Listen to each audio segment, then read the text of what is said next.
The role of chair is actually quite a hard role. Firstly, you have to help people understand what their value add is to a board and why they want to be on a board and what are they going to contribute towards a board.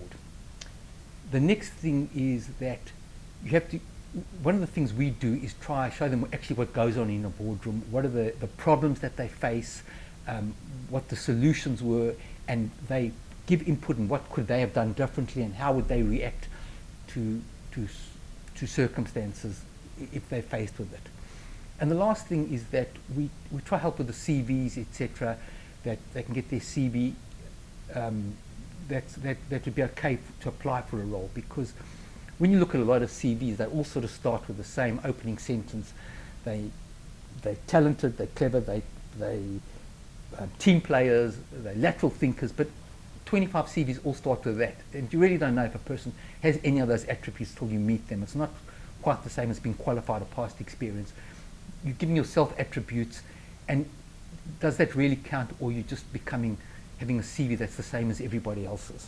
So we try and make sure that theirs is unique, that when somebody reads their CV, they can see what that particular person's value contribution can be for a board. We also have individual sessions, and it's not actually me helping them, it's just me helping them articulate what their value proposition is, because they know their value proposition. They know it better than me, and they just realize, ooh, this is what I can offer a board. You know, I can offer a board much more than I'm actually telling the board I can offer them.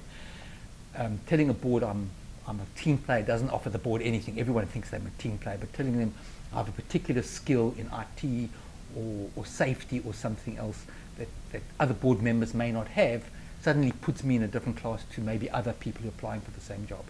Because when they find what their value add, for example, if their value add is sort of safety, and they know that the safety industry and they're really experienced in safety, they can look at who needs it, and they're the theme parks, the airlines, everybody who deals with people that there can be safety issues with.